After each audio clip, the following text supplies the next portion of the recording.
सभी नए कैडेट्स का आज के इस खास फ्लाइट एकेडमी ओरिएंटेशन एक्सप्लेनर में बहुत बहुत स्वागत है। आज हम मानव शरीर के सबसे शानदार और जटिल लॉजिस्टिक नेटवर्क्स में से एक की गहराई में जाने वाले हैं। जरा कल्पना कीजिए कि हमारा शरीर एक बहुत ही विशाल, बेहद व्यस्त और पूरी तरह से समन्वित अंतर्राष्ट्रीय हवाई अड्डा है। यहाँ हर दिन लाखों यात्री बिना रुके आते जाते हैं। यह कोई और नहीं बल्कि हमारे शरीर की आंतरिक विमानन प्रणाली है, जिसे हम श्वसन प्रणाली या रेस्पिरेटरी सिस्टम कहते हैं। आज हम यही समझने वाले हैं कि यह पूरा नेटवर्क एक बड़े हवाई अड्डे और विमानों के बेड़े की तरह कैसे काम करता है। तो अपनी सीट बेल्ट बांध लीजिए। Okay, let's dive into this. आज के इस ओरिएंटेशन फ्लाइट का प्लान कुछ इस तरह रहेगा। हम विमानन श्वसन प्रणाली को समझेंगे, हवाई अड्डे की सुविधाओं का दौरा करेंगे, टर्मिनल नियंत्रण यानी डायफ्राम की भूमिका देखेंगे, गेट एक्सचेंज को करीब से जानेंगे, संभावित उड़ान के खतरों और टर्बुलेंस पर बात करेंगे और अंत में रूटीन फ्लीट मेंटेनेंस को समझेंगे। सेक्शन 1, विमानन श्वसन प्रणाली का मिशन ऑब्जेक्टिव। देखिए, किसी भी बड़े बायोलॉजिकल फ्लीट का एक बहुत ही स्पष्ट मिशन होता है, और यहाँ वो मिशन है शरीर की कोशिकाओं के लिए ताज़ा ऑक्सीजन को अंदर खींचना और वेस्ट के रूप में कार्बन डाइऑक्साइड को बाहर धकेलना।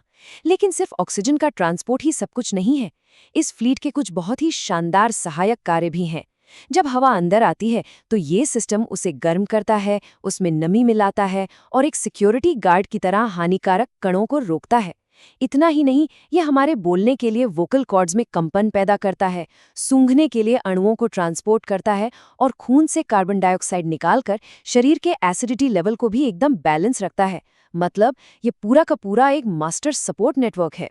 सेक्शन 2, हवाई अड्डे की सुविधाओं का दौरा और हमारा उड़ान पथ। Let's move to the next point और देखते हैं कि ये पूरा रास्ता कैसे काम करता है। हर सांस के साथ लाखों ऑक्सीजन यात्री इस हवाई अड्डे पर उतरते हैं। इसकी शुरुआत होती है चरण 1 से, नाक और मुंह। ये इस हवाई अड्डे का एयर इनटेक है। फिर आता है चरण 2, श्वास नली, जिसे हम ट्रेकिया कहते हैं। ये बिल्कुल हमारे मुख्य रनवे की तरह काम करता है, जहां से हवा तेजी से गुजरती है। और अंत में चरण 3, ब्रोंकाई और फेफड़े, जो कि हमारे विशाल टर्मिनल्स हैं। ये नलियां एक उल्टे पेड़ की तरह फैलती जाती हैं और हवा को फेफड़ों की गहराइयों तक पहुंचाती हैं। सेक्शन 3, टर्मिनल नियंत्रण, हमारा डायफ्राम। अब यहाँ सभी एविएटर्स के लिए सोचने वाली बात है। कोई भी बड़ा हवाई अड्डा बिना कंट्रोल टावर या मेन इंजन के काम नहीं कर सकता, राइट? और हमारे फेफड़ों के पास खुद की कोई मांसपेशी नहीं होती जो उन्हें फुला सके। तो फिर इन अनगिनत उड़ानों को फेफड़ों के अंदर खींचने के लिए आखिर जगह और दबाव कौन बनाता है? इस सवाल का जवाब है diaphragm. Now what's really interesting about this कि छाती के बिल्कुल नीचे स्थित ये छाते जैसी दिखने वाली मांसपेशी हमारा पूरा टर्मिनल कंट्रोल है। जब हम सांस अंदर लेते हैं तो डायफ्राम नीचे की ओर खिंचता है। इससे छाती में जगह बढ़ती है और दबाव कम हो जाता है। इसी वैक्यूम के कारण बाहर की हवा अपने ऑक्सीजन कार्गो के साथ तेजी से अंदर खिंचती है। जब ये वापस ऊपर जाता है तो हवा बाहर निकल जाती है। ये सारा अराइवल और डिपार्चर लॉजिस्टिक्स इसी एक इंजन के कंट्रोल में है। सेक्शन 4, गेट एक्सचेंज और यात्रियों की अदला बदली। अब हमारी उड़ानें टर्मिनल के अंदर एल्वियोलाई तक पहुंच चुकी हैं। एल्वियोलाई यानी फेफड़ों के अंदर मौजूद लाखों छोटे छोटे हवा के थैले, जिन्हें हम हवाई अड्डे के बोर्डिंग गेट्स कह सकते हैं। यहाँ का लॉजिस्टिक्स एकदम जादुई है। आने वाले यात्री यानी ताज़ा ऑक्सीजन तुरंत गेट पार करके रक्तवाहिकाओं रुकी टैक्सियों में बैठ जाते हैं, ताकि शरीर के अलग अलग हिस्सों तक पहुंच सकें। और ठीक उसी पल उन टैक्सियों से कार्बन डाइऑक्साइड रूपी जाने वाले यात्री उतरते हैं और बाहर जाने वाली उड़ानों में सवार हो जाते हैं। ये एक साथ बिना रुके चलने वाली सबसे परफेक्ट अदला बदली है। सेक्शन 5, उड़ान के खतरे और टर्बुलेंस।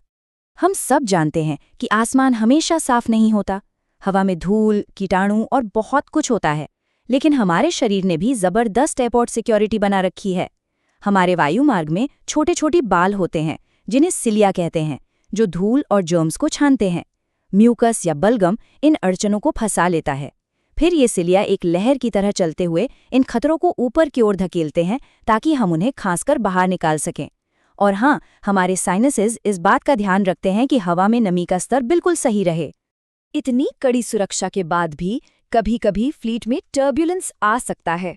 एक अच्छे पायलट को इन खतरों की जानकारी होनी चाहिए। एलर्जिक राइनाइटिस, अस्थमा या सीओपीडी जैसी स्थितियां वायुमार्ग को संकरा कर देती हैं।